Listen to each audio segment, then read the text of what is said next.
خو هغه ذات ته چغه وو چې ای د عرش مالکه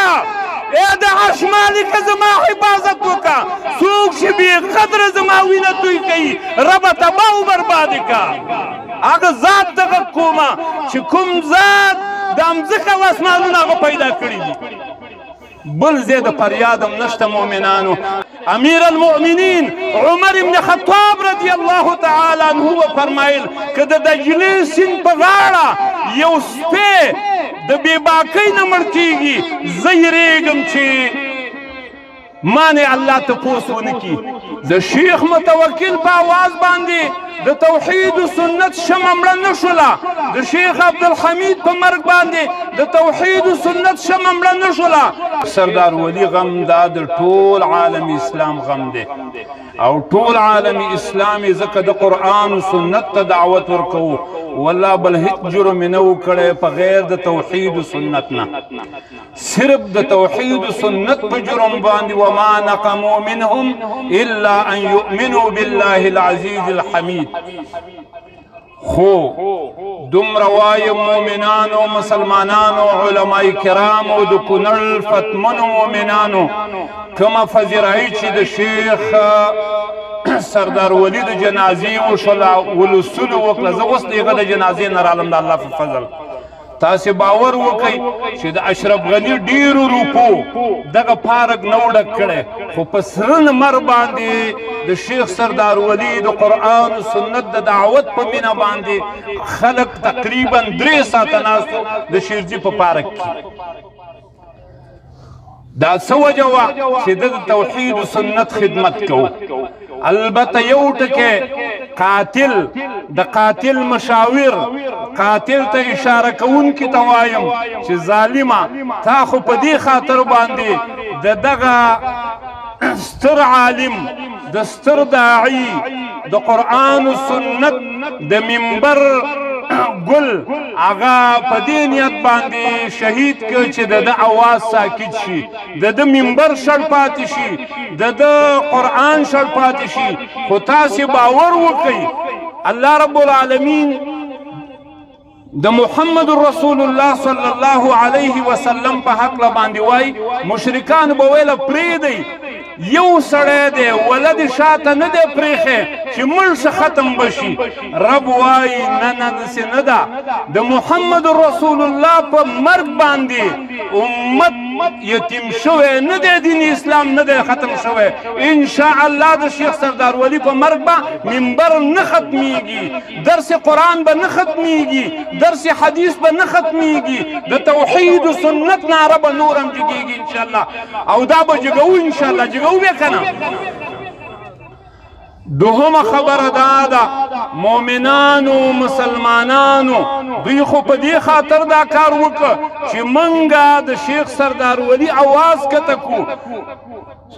د سلفیت سالار شیخ جمیل الرحمن چې کله شهید شو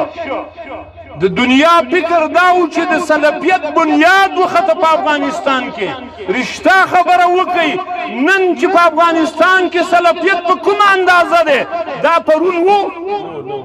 نو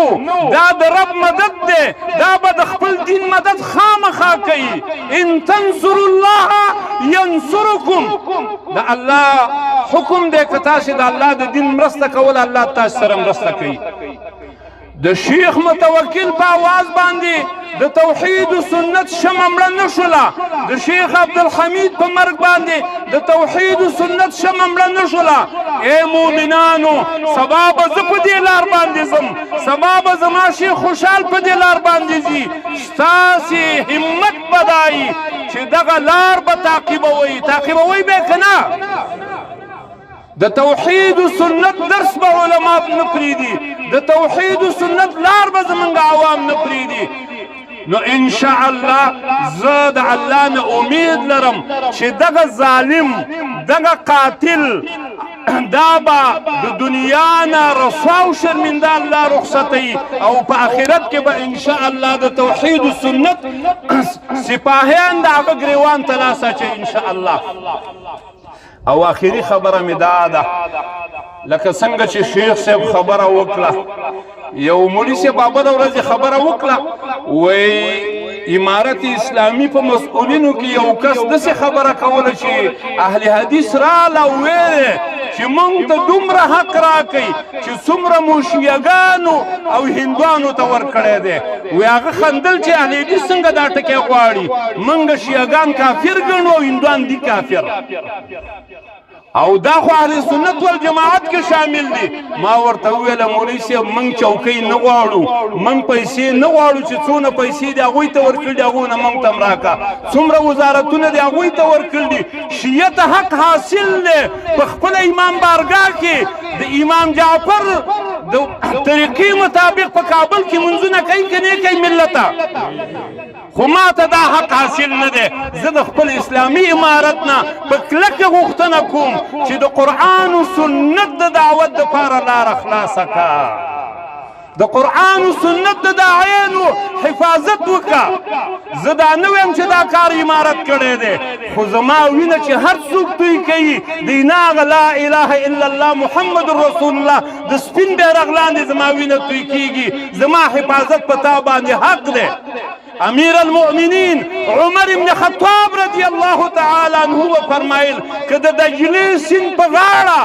یو سپی د بې باکۍ نه مړ کیږي زه یریږم چې مانې الله تپوس ونه کړي زه د خپلو مسؤلینو باندې غږ کوم چې زمونږ حفاظت وکړئ زمونږ د مدرسو حفاظت وکړئ زمونږ د جوماتونو حفاظت وکړئ زمونږ د مشایخو حفاظت وکړئ زمونږ د علماو حفاظت وکړئ ورنه موږ تپوس نشو کولی خو هغه ذات ته چغه ووو چې ای د عرش مالکه ای د عرش مالکه زما حفاظت وکړه څوک چې بې قدره زما وینه توی کوي ربه تباه و برباد کړه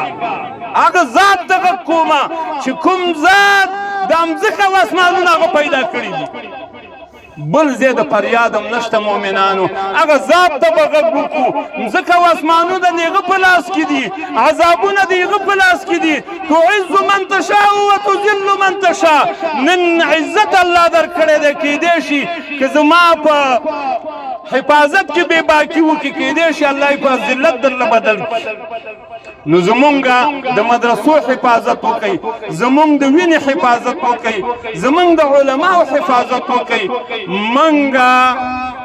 په دې ملک کې اوسېږو د دې ملک استوګنې یو په دې ملک کې د اوسېدو حق لرو په دې ملک کې مو عسکري کړې ده په دې ملک کې مو جهاد کړی دی په دې ملک کې مو خپله وینه قرباني کړې ده